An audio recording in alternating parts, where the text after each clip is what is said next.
Hi guys, Crystal Melanson here from Zen Functional Wellness, and today I want to talk to you a little bit about tracking food. So tracking calories, macros, what you eat. And so should you would this help you be successful on your meal plan, or is this going to hurt you on your meal plan? So this week on the blog, I discussed a bit about the If It Fits Your Macros diet. And this plan has become very trendy, and it's all about tracking your carbs, tracking fats, proteins throughout the day. And people primarily use it for weight loss, mostly.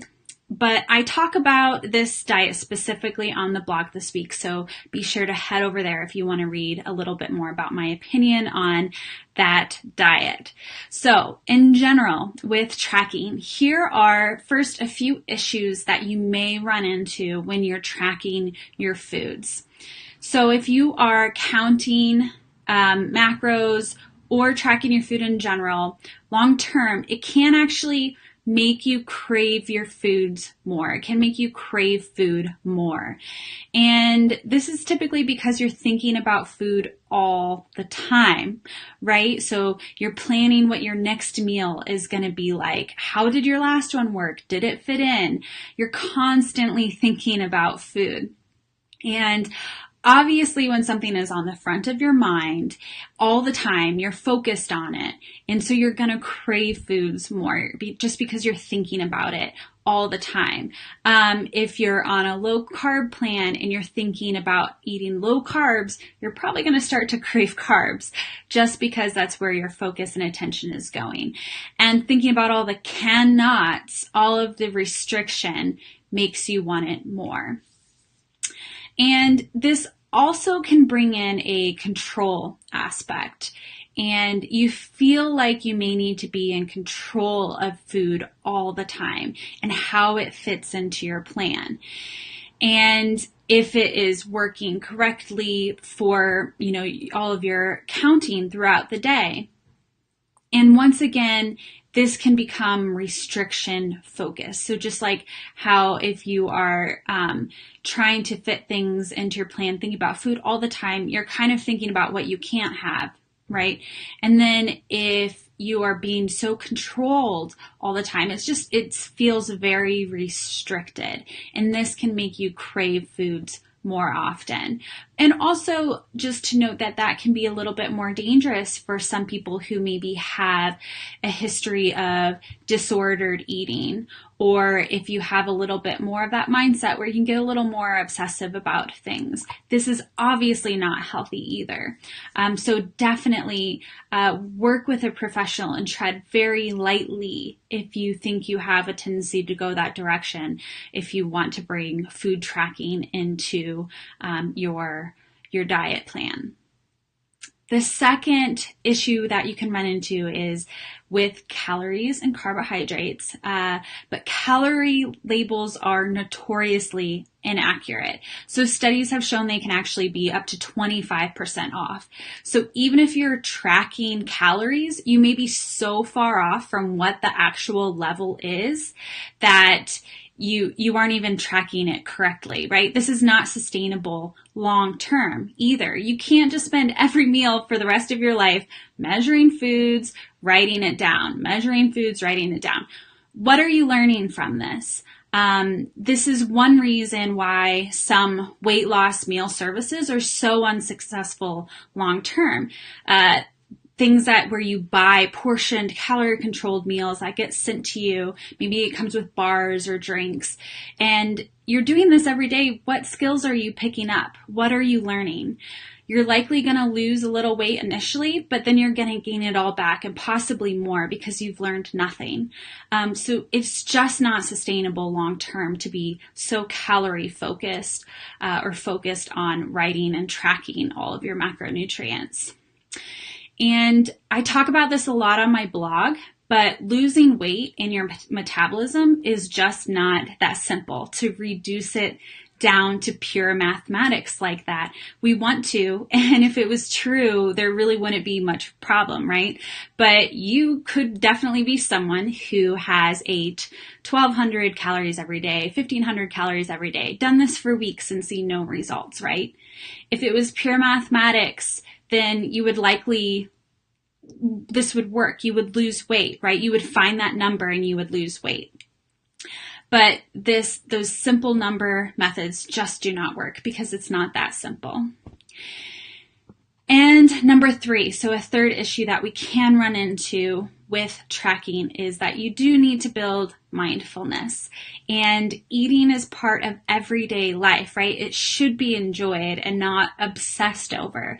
And when you build a strong foundation of healthy eating habits, figuring out what works for your body and listening to your body, then it becomes second nature. Then you don't have to obsess about it all of the time. So when tracking can be helpful is tracking for a short period of time can help you gain an understanding of portion sizes. So you may realize that that bowl of oatmeal you eat every morning is an enormous amount of carbohydrates. Like maybe that is why you are having fatigue later on because you're just eating a lot of carbs. But after you grasp what a good portion size is and you become familiar with how to build a healthy plate in general, then you don't need to measure it all out. You've learned that skill. So you can use tracking and measuring for short term to build up those skills. And that can be a good thing. And it also can be very good for a short period to build mindfulness around food sensitivities, allergies, food reactions, because it can be very hard to pinpoint foods that are causing problems because we can often have delayed reactions. So reactions that occur over a day after you've eaten a food. And if you track your foods, then you can identify those triggers.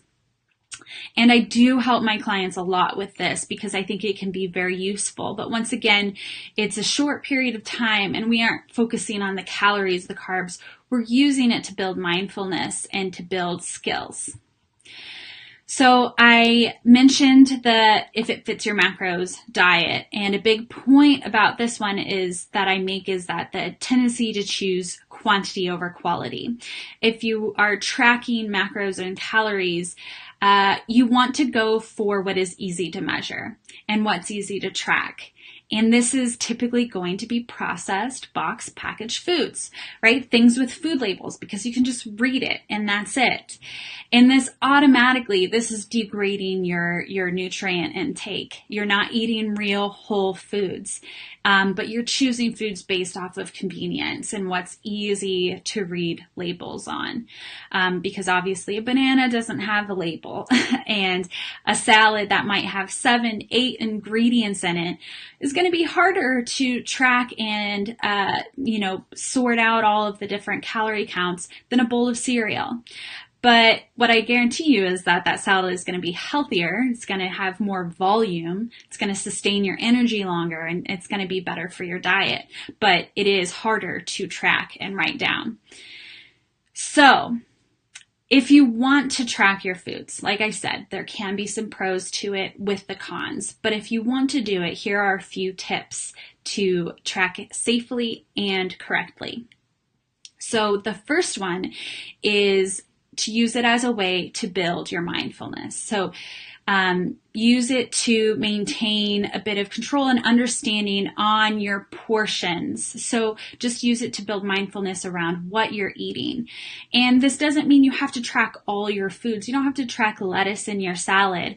But maybe you want to start looking into the big portion items in your day. So maybe you want to look at how much processed food you're eating, how large that meat portion is. So you can track those bigger item meals in your day and leave out the raw veggies, those things that you just want to be consuming lots of, but that it can help you, really see how you can adjust things to be healthier based off of those bigger item foods that you're eating.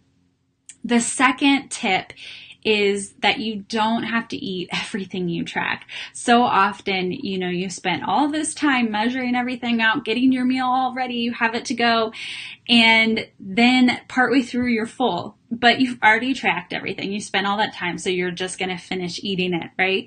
Don't do this. You don't need to eat everything that you've tracked. This is going against your natural ability to adjust and control your hunger. So you need to still listen to your body. And if you don't want to finish a meal, don't do it. If you don't want to have that snack that's written down, then don't do it. Listen to your body and what feels best.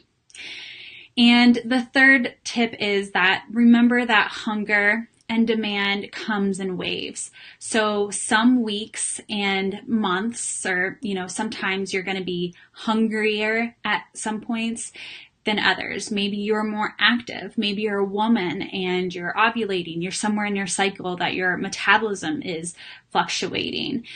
And this is real. Maybe you're resting more that week and you just don't need so much fuel. So you don't need the same number of calories every single day. When you work with your body's natural process of figuring out, how it reacts to foods, what feels good, then you know how to work through these waves of I'm a little hungrier today, I'm not so hungry. And then you can kind of feel that and feed your body to what it needs. So it is very fluid. And once again, that rigidity just kind of goes against our natural flow. So I will wrap this up for you.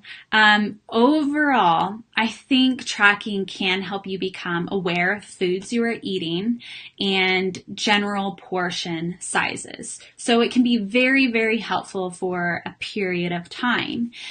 And I do often recommend this with clients that I work with, that they do track things for a period of time. However, for the average person, tracking calories and macronutrients is not the place to start. This is likely going to set you up for problems, poor mindset around food, and not provide you with the long-term sustainable results that you're looking for. So it's not the place to start for your diet. And so that's kind of how I feel about it. It can work if it's done in the right way with the right methods. So if you have any questions on this, please comment below the video. Be sure to check out my whole article where I'm talking about the If It Fits Your Macros diet on the blog with the wheat on the website zenfunctionalwellness.com.